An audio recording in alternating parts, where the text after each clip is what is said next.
So part 2 की starting में हमें एक लेडी दिखाई जाती है जो कि कुछ लोगों से बचकर भाग रही है क्योंकि ये लोग वही हैं जो एलियंस को पकड़ते हैं। कि तभी वो लेडी गायब हो गई, इसलिए वो दोनों आदमी यहाँ से चले गए, जिनके जाने के बाद वो लेडी विजिबल होती है। एक्चुअली ये एक एलियन है जो कि खुद को हाइड कर सकती है और तभी किसी को कॉल करने लगी। वेल अब नेक्स्ट सीन में हमें दिखाया जाता है कि जिनजिंग हैरानी से मोमो को केक्स खाते हुए देख रही है। फिर पूछती है कि क्या तुम एक एलियन बन चुकी हो। मोमो यानी कि गुई हैरान होती है कि इसे इस बारे में कैसे पता, साथ ही मेमोरीज से उसे पता भी चल गया कि ये मोमो की बेस्ट फ्रेंड है। तो तब जिनजिंग बताती है कि एक बार तुम्ही ने मुझसे कहा था कि मैं मीठा तभी खाऊंगी जब एक एलियन बन जाऊंगी। पर अब क्योंकि जिनजिंग को मोमो की बातें और चेंज बिहेवियर से अंदाजा होने लगा है कि जैसे सच में मोमो की याददाश्त जा चुकी है, इसलिए वो डायरेक्ट हेलान के पास आती है और मोमो की कंडीशन बताती है। इन बातों के साथ ही मोमो के साथ जो भी कुछ हो रहा है इसकी वजह तुम हो, क्योंकि अगर तुम मोमो का दिल नहीं तोड़ते तो मोमो कभी गुस्से में पानी की गहराई में नहीं जाती और ना ही उसकी याददाश्त जाती। और फिर तभी जिद करने लग जाती है कि अभी मेरे साथ मोमो को देखने चलो।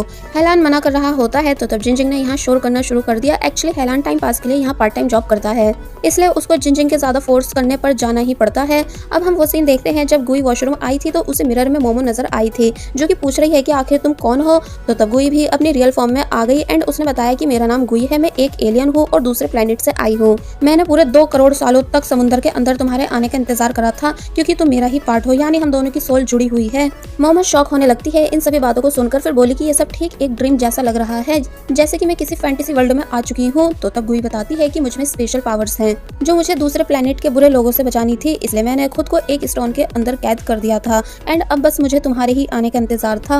मैं बहुत जल्द वापस अपने घर चली जाऊंगी, लेकिन जब तक मैं यहाँ हूँ तब तक मुझे तुम्हारी बॉडी का यूज करना होगा। मोमो मान जाती है कि हाँ बिल्कुल तुम मेरी बॉडी का यूज कर सकती हो, पर प्लीज मेरी मॉम का ध्यान रखना एंड मेरा क्रश हेलान जिसको मैं कभी अपना नहीं बना पाई, तुम प्लीज उसका भी ध्यान रखना क्योंकि मैं उससे प्यार करती हूँ। वही कहती है कि प्यार भला ये क्या होता है। फिर बताने लगी कि मेरे पास इन चीजों का टाइम नहीं है, मुझे यहाँ कुछ टाइम रहकर और भी बहुत चीजें करनी है, पर मैं तुम्हारी मॉम का ध्यान रख लूंगी, इसलिए तुम बेफिक्र रहो। फिर मोमो को बाय करके जाने लगी। मोमो भी गुई को बाय करती है एंड खुश भी है कि आज फाइनली वो एक एलियन से मिल गई। जिसके बाद अब हमें दिखाया जाता है कि गुई जब जैसी वॉशरूम से बाहर आई तो यहाँ हेलान आया हुआ था, जिसे गुई फुल इग्नोर करती है। हेलान शॉक हुआ कि भला तुम मुझे इग्नोर कैसे कर सकती हो। तो तब गुई पूछती है कि भला तुम हो कौन। हेलान कहता है कि ओह प्लीज अब मेरी अटेंशन पाने के लिए तुम ये सब ड्रामे मत करना, और अगर तुम्हें सच में याद नहीं है कि मैं कौन हूँ तो तुम स्कूल में जाकर किसी से भी पूछ सकती हो कि हेलान कौन है। तो तब नाम सुनकर गुई को याद आया कि अच्छा तो ये है हेलान जिसके बारे में मोमो बता रही थी। फिर हेलान को स्कैन करके देखने लगी कि तुम ओवर स्मार्ट बनते हो पर हो नहीं। हेलान बुरी तरह चिढ़ने लगता है कि तुम्हारा इस बात से क्या मतलब, मैं तो यहाँ तुम्हारी तबीयत पूछने आया था और तुम मेरी ही बेइज्जती कर रही हो, इसलिए मैं यहाँ से जा रहा हूँ। और फिर तभी चिढ़कर यहाँ से चला गया, जिसे जाते हुए देखकर गुई बोलती है कि बेवकूफ इंसान। वेल अब नेक्स्ट सीन में हम देखते हैं कि गुई डिस्चार्ज होकर वापस घर आ चुकी है। उसका भाई उसे वेलकम करता है पर वो उसे फुल इग्नोर कर देती है। फिर पूरे घर को एनालाइज करने लगी और बोली कि यहाँ की वॉल पर एक भी वेपन नहीं है, सिर्फ पेंटिंग्स लटकी हुई हैं, जबकि हमें हमेशा वॉर के लिए रेडी रहना चाहिए। यू चेन हंसने लगा कि जरा देखो तो ये कैसी बेवकूफों वाली बातें कर रही है, फुल एक्टिंग फॉर्म में है कि जैसे इसे सच में कुछ याद नहीं है। वेल गुई अब किचन देखने लग जाती है और किचन में रखी हर एक नोकीली चीज को उठा रही थी, जिससे उसकी मॉम ऐसा करने से मना करती है पर वो रुकती नहीं है, इसलिए मॉम उसे उसके रूम में लेकर जाने लगी। वेल डैड यू चेन को समझाते हैं कि अपनी छोटी बहन का ध्यान रखना, इसे बिल्कुल भी परेशान मत करना। और फिर तभी मॉम डैड यहाँ से चले गए क्योंकि अपने वर्क पर जाने के लिए लेट हो रहे थे। तो वहीं गुई जब रूम में थी तो तब मोबाइल देखकर कहती है कि भला ये क्या है। फिर उसे समझ आया कि ये इस प्लेनेट का टॉकिंग डिवाइस है जिससे बात की जाती है। इसमें वर्ल्ड्स हैंडसम क्यूटी के नाम से नंबर सेव था जो कि हेलान का था, इसलिए वो हेलो हेलो करने लगा, बट गुई हेलान को कोई रिस्पॉन्स नहीं देती बल्कि कॉल कट कर देती है। यू चेन जो सब पीछे से देख रहा था इसलिए बोला कि अच्छा वर्ल्ड्स हैंडसम क्यूटी, जो तुम्हें याद है कि वो तुम्हारा क्रश हेलान है, इसका मतलब तुम बस अपनी मॉम और मेरे डैड का बेवकूफ बना रही हो कि तुम्हारी याददाश्त गई हुई है जबकि तुम्हें सब कुछ याद है। गुई कहने लगती है कि इस रूम में सिर्फ यही एक चीज मेरे काम की मिली है। तो तब यू चेन कहता है कि बस बहुत हो गया, अब ड्रामे करना बंद कर दो, मैं तुम्हारी ये बकवास एक्टिंग और ज्यादा बर्दाश्त नहीं कर सकता। तो तब गुई यू चेन के क्लोज होकर कहती है कि तुम बाकी इंसानों से एकदम अलग हो, काफी ज्यादा अजीब हो और तुमने भर भर कर गंदे से स्प्रे को अपने बालों में लगा रखा है। यू चेन बोला कि दूर हो जाओ मुझसे क्योंकि मुझे बिल्कुल पसंद नहीं कि कोई भी औरत या आदमी मेरी एक्सपेंसिव बॉडी के क्लोज आए। तो तब मोमो दूर हो गई और रूम में रखे हुए सभी सामान को देखने लगी और फिर टूथपेस्ट और टूथब्रश को देखने लग जाती है। तो तब यू चेन कहता है कि क्या तुम्हें सच में याद नहीं है कि इसे कैसे यूज करा जाता है। कोई नहीं, मैं तुम्हें सिखा देता हूँ, तुम्हें बस ब्रश करके टूथपेस्ट को निगलना है। तो तब गुई वॉशरूम आकर सेम ऐसा ही करती है, यानी कि टूथपेस्ट निगल गई। तो तब यू चेन काफी जोर जोर से हंसने लगा और गुई का मजाक बनाने लग जाता है कि ये तो सच में पागल हो चुकी है, एकदम बेवकूफ। तो वहीं गुई खुद से कहने लगी कि यहाँ के लोग खाते हैं, पीते हैं, ब्रश करते हैं, फेस वॉश करते हैं या सिर्फ वॉशरूम जाते हैं, मतलब सारे वेस्ट करने वाले कामों को करते हैं। अगर ऐसा ही रहा तो मैं अपने असली घर कभी नहीं जा सकूंगी, मुझे जल्द से जल्द घर जाने की प्लानिंग करनी चाहिए।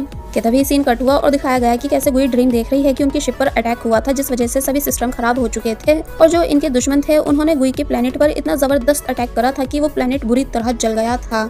और कई सारे लोगों की जान चली गई थी। गुई की नजरों के सामने ये सब हुआ था, यानी कि सब जलकर मर रहे थे। गुई बहुत ही ज्यादा परेशान हुई थी ये सब देखकर, यानी उसे बहुत ही ज्यादा गुस्सा आया था। लेकिन जब उसकी आंख खुली तो पता चला कि वो ड्रीम देख रही थी, मतलब जो सब दिखाया गया है वो सब गुई के साथ रियल में हो चुका है, इसलिए उसे इसी बात के नाइटमेयर्स आते हैं। वेल वो मोमो की बॉडी चेक करती है कि मेरे पास इस टाइम इस बॉडी में कितनी पावर है, तो तब उसे स्कैन करने के बाद पता चला कि मोमो के पास ना ही फिजिकल पावर है और ना ही मेंटली पावर है, वो हर चीज में सिर्फ 15% है। इसलिए गुई बोली कि मोमो तुम बहुत ही ज्यादा वीक हो, रुको मुझे तुम्हें सुपर स्ट्रॉन्ग बनाने दो। और फिर पता नहीं वो क्या क्या करती है, जिस वजह से मोमो की बॉडी अब इतनी ज्यादा पावरफुल बन चुकी है कि अब कोई भी मोमो से उलझ नहीं सकता, वो अकेली कई सारे लोगों को फाइटिंग में हरा सकती है।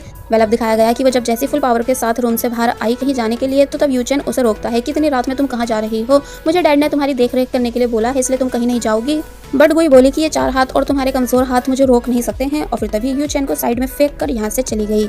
यूचेन बुरी तरह शॉक रह गया कि इसके पास इतनी पावर कहाँ से आ गई, क्या ये पावर पिल्स खा रही है। तो वहीं गुई जिसे अब भूख लगी थी, इसलिए वो एक स्टॉल पर आ गई खाना खाने के लिए। वेटर पूछता है कि तुम्हारे लिए क्या लाऊं, तो तब वो कुछ लोगों को देखकर बोली कि जो वो सब खा रहे हैं मुझे भी सेम वही सब चीजें ला दो। कुछ देर बाद गुई का ऑर्डर आ जाता है, जिसमें से बियर तो उसे बिल्कुल पसंद नहीं आई, लेकिन जो मीट था वो गुई को काफी ज्यादा पसंद आता है, इसलिए वो उसे खाने लगी। साइड में जो लोग बैठे हुए थे उनका खाना खत्म हो जाता है, इसलिए वो गुई को परेशान करने आ गए और उसकी बियर पीकर बोले कि तुम अकेले ये सब कैसे खाओगी, लाओ हम तुम्हारी हेल्प करा देते हैं। और वैसे ये बात कितनी अजीब है ना कि बच्चों में हमारा खौफ ही नहीं रहा, इसलिए वो रातों में अकेले घूम रहे हैं और बाहर बैठकर खाना खा रहे हैं। गुई इन लोगों की बातों का कोई जवाब नहीं देती, लेकिन जब वो लोग कुछ ज्यादा ही बदतमीजी करने लगे, इसलिए गुई उनमें से एक का काफी बुरी तरह हाथ मोड़ देती है और उसे नीचे गिरा देती है। सभी लोग बुरी तरह शॉक रह गए कि इस छोटी सी लड़की ने ऐसा कैसे करा।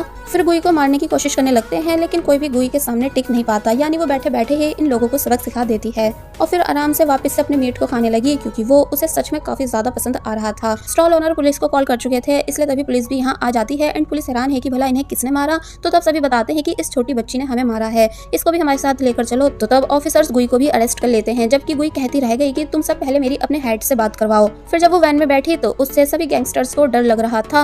वेल अब नेक्स्ट सीन में हमें दिखाया जाता है कि गुई पुलिस स्टेशन में है, जहाँ वहाँ की फीमेल हेड गुई से बात करती है एंड कहती है कि मुझे स्टॉल ओनर ने बता दिया है कि तुमने लड़ाई की शुरुआत नहीं करी थी, बल्कि तुम सिर्फ अपना बचाव कर रही थी, इसलिए हम तुम्हें जाने देंगे, लेकिन तुम्हें अपने पेरेंट्स को यहाँ बुलाना होगा कुछ पेपर पर साइन करने के लिए, फूड का बिल पे करने के लिए, साथ ही तुमको वापस घर ले जाने के लिए, क्योंकि रात बहुत हो चुकी है, इसलिए लाओ अपने पेरेंट्स का नाम बताओ। गुई कहती है कि पर मुझे तो उनका नाम पता ही नहीं है। तो तब ऑफिसर हैरान हुई कि भला तुम्हें अपने पेरेंट्स का नाम कैसे नहीं पता। फिर बोली कि चलो कोई नहीं, तुम्हें जिसका भी नाम याद है तुम उसका नाम बता दो। तो तब गुई को याद आता है कि मुझे मोमो ने हेलान का नाम बताया था, इसलिए वो भी ऑफिसर के सामने हेलान का नाम ले देती है। सीन कट हुआ और अब हमें हेलान दिखाया गया, जो कि अपने घर पर है एंड लैपटॉप से कुछ डाटा कलेक्ट कर रहा था, लेकिन जब जैसे उसे पुलिस स्टेशन से कॉल आई तो वो बुरी तरह डरने लग जाता है कि भला मैंने क्या कर दिया जो मुझे पुलिस स्टेशन से कॉल आई है। और बस फिर इसी सीन के साथ ये पार्ट यहीं पर एंड हो जाता है।